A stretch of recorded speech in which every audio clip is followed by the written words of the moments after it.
X-ray Delta 1, this is Mission Control. Roger, you're 1930. We concur with your plan to replace number 1 unit to check fault prediction.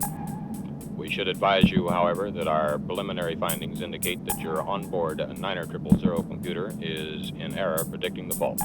I say again, in error predicting the fault. I know this sounds rather incredible, but this conclusion is based on the results from our twin 90000 computer.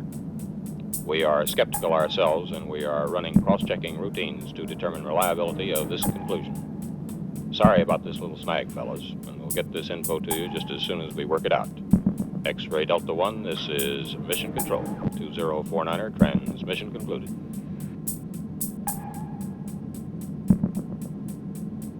I hope the two of you are not concerned about this. No, I'm not, Al. Are you quite sure? Yeah, I'd like to ask you a question, though. Of course. How would you account for this discrepancy between you and the Twin 9000? Well, I don't think there is any question about it. It can only be attributable to human error. This sort of thing has cropped up before, and it has always been due to human error.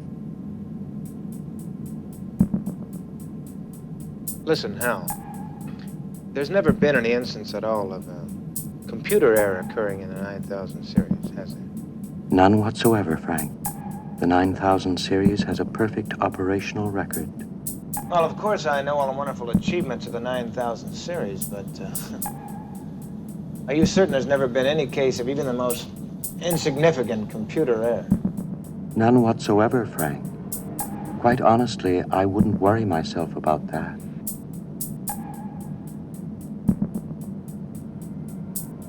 Well, I'm sure you're right, Hal. Fine. Thanks very much. Oh, Frank, I'm having a bit of trouble with my transmitter and C-pod. I wonder if you'd come down and take a look at it with me. Sure. See you later, Hal.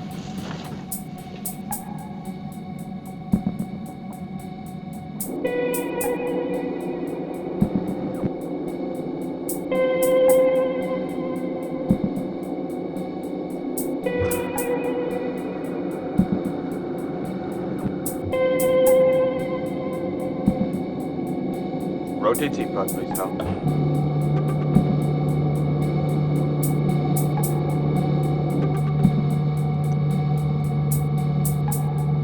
What sort of trouble you been having, Dave? I've been getting some interference on D-check. We'll have a look at it.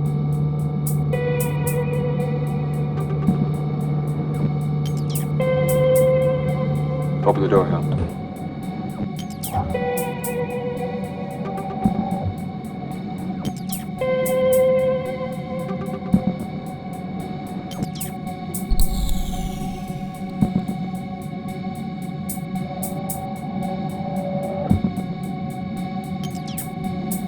Rotate pod, please, Hal.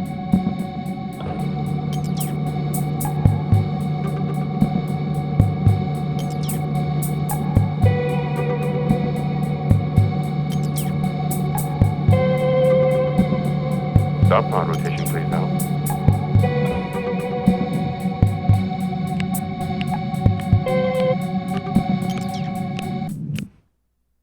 Rotate the pod, please, Hal. Rotate the pod, please, Hal. I don't think he can hear us. Rotate the pod, please, Hal.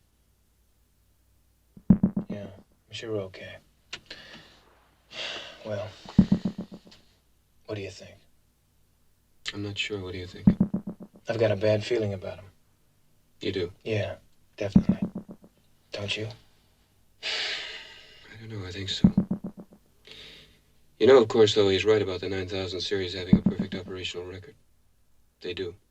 Unfortunately, that sounds a little like famous last words. Yeah. Still, it was his idea to carry out the failure mode analysis, wasn't it?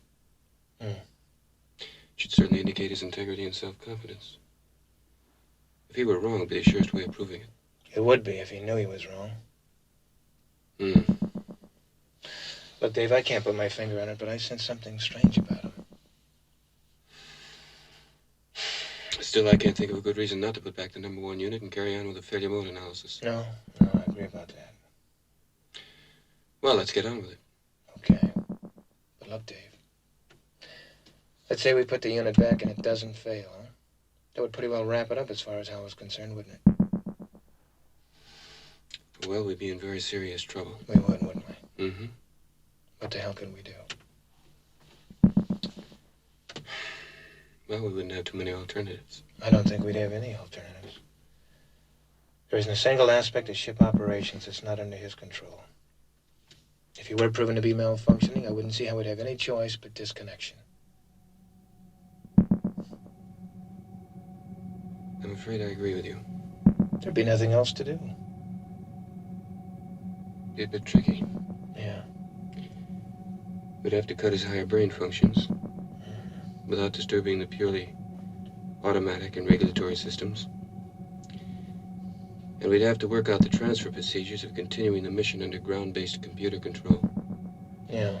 Well, that's far safer than allowing Hal to continue running things. You know, another thing just occurred to me. Hmm. Well, as far as I know, no 9,000 computers have been disconnected. Well, no 9,000 computers ever fouled up before. That's not what I mean. Well, I'm not so sure what he'd think about it.